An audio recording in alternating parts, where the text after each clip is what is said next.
want to acknowledge the traditional custodians of the land that we're on today, the Whadjuk people, and pay respect to their elders, past, present, and emerging. You might remember me from last Wetland Conference, where I told you about my internship project for NatureLink Perth. It aimed to show visually the changes to Perth's wetlands over time. I was the one standing next to this poster at morning and afternoon tea. You might remember me saying that over 75% of Perth's wetlands had been lost, but where that number came from wasn't clear. So I set out under the supervision of Dr. Jane Chambers from NatureLink Perth to attempt to find out and to collect imagery that showed what this loss of wetlands looked like over time. I was pretty excited when I heard about the project. Being a very visual person myself, it seemed like a great way to communicate about some of the environmental issues that I was learning about while I studied conservation and wildlife biology at Murdoch. And as a picture paints 1,000 words, taking a visual approach to the changes rather than being all numbers and diagrams and graphs would be a really impactful way to make an impression. So when I began the project, I didn't realise Perth wasn't always a hot, dry place that I know it as, but it had once been a landscape of wetlands. When I discovered what it once was, my ideas around its potential changed too. So we attempted to find evidence of change that previously might not have been documented or collated to put the death of 1,000 cuts into a perspective, into a narrative of how and why our landscape has evolved, to appreciate what we had and what we have now, so decisions we make now are based on the context of the whole, not on a shifting baseline of loss, but as an acceptance of a holistic temporal landscape. Seeking how we can make it better with what we have under changing conditions of urbanisation and climate change, we wish to create a resource that's easily accessible and inclusive, easy to understand and make an impact. A resource that anyone could use when they needed evidence of what had gone before. We hoped to create a tool that could enable positive change and protection of wetlands into the future. And how? By doing this visually, using photos and images, it allows people to experience the change. It enables understanding of the changes without the jargon, without the need to read tons of work, analyse graphs, or sift through statistics. And it makes it accessible to everybody. Images can elicit an emotional response, and this can better capture what the change means to people in a holistic way. The reason this was an important and relevant project is that, as far as we know, apart from the work on the centre of Perth by Curtin University, there doesn't exist a resource that consolidated the wetland changes over time into one place. The evidence is out there, but it's scattered amongst scientific papers, old catalogues, and hidden in statistics and tables. Nowadays, we realise the value of wetlands as hotspots for biodiversity, yet our baseline of expectations for them has shifted over time. The city has replaced many of the wetlands unseen by current generations, and it's easy to let a little bit more go when we don't realise the richness of heritage. We don't want these losses to continue. I'm aware of this because of my area of study, as you all likely are, but the general public might not have these same insights. And so by creating this resource to track the changes, identify what's been lost, and hopefully by exposing shifting baselines, the goal is to inform more people of the changes, inspire enhanced protections, and better management for the wetlands that we have left, and not to base our decisions on a new normal.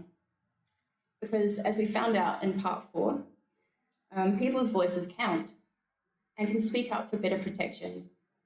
So the more people who understand the importance of the remaining wetlands, the better. Being able to identify the drivers of the losses and the reasons behind them is also important, because by understanding why wetlands were lost, we might avoid making similar mistakes in the future. And so I came here last year to appeal to all your collective experience, knowledge, and wisdom, and ask for help in locating this evidence. And so to all of you that I spoke to last year or have communicated with since, I extend my sincere thanks. Your suggestions, images, emails, phone calls, personal accounts, all allowed me to hunt out the images used to create this visual tour through Perth's wetlands, past, present, and future. I'd also like to take this moment to acknowledge that as this is a visual tour based on photographic evidence primarily, it's only one side of the story of the changes to the wetlands. It doesn't take into account Indigenous perspectives or ways of knowing or experience, of which it's not my place to speak. But I did try to incorporate into the story where I could. As my research progressed, different eras of perceptions towards the wetlands began to emerge. The project was subsequently divided into 4 parts of around 10 minutes each.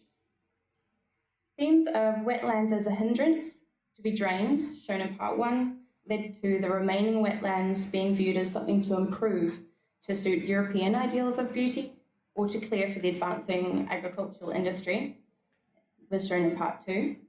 And part 3 identifies urban sprawl continuing with few wetlands remaining, and following Riggett's seminal report, wetlands beginning to be valued more for their inherent value.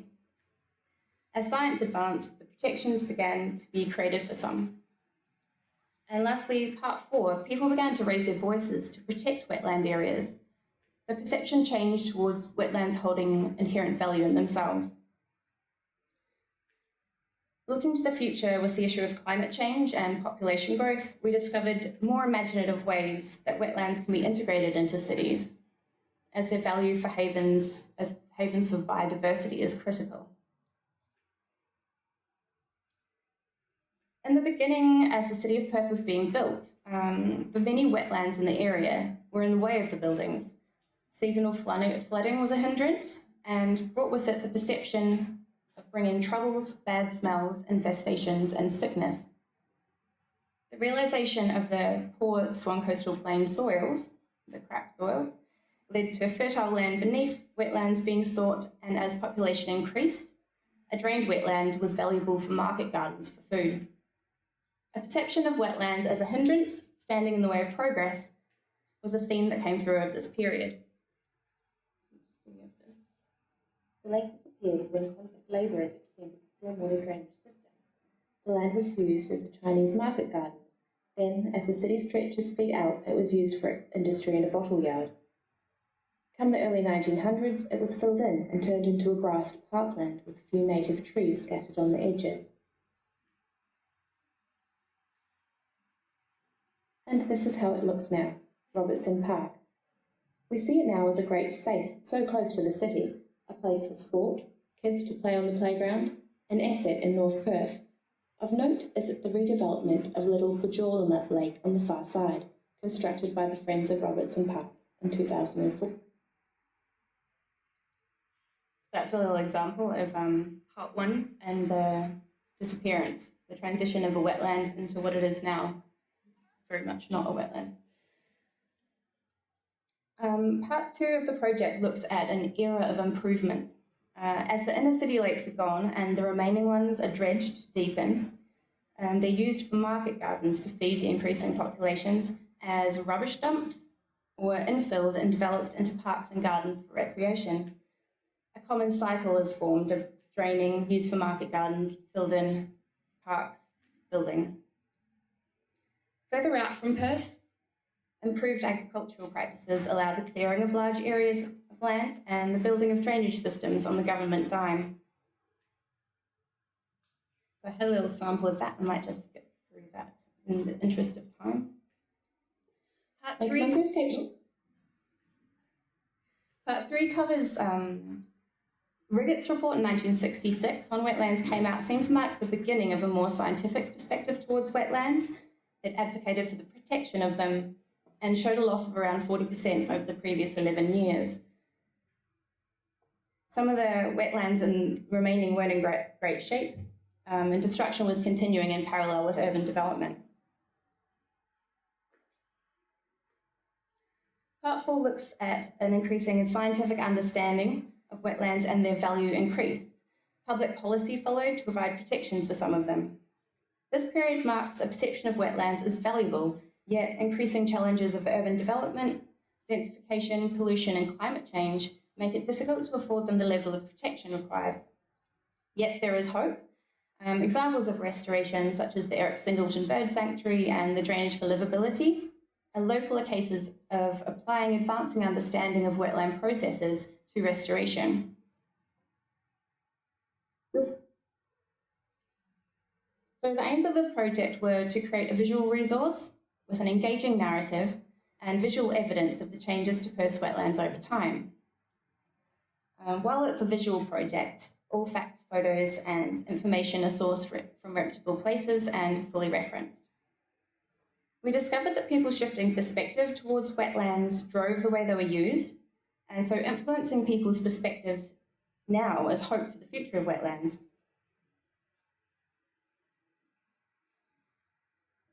So our hope is that these videos will inspire people to act and to lead to a new common perspective of wetlands being of critical importance that must be integrated into all aspects of our urban landscape, not only for biodiversity or for our overall well-being, but as a support system for ecosystem services that, in the face of climate change, are needed for our very existence. So links to this project will be up via the NatureLink Perth resource website, and you can look at it shortly. Thank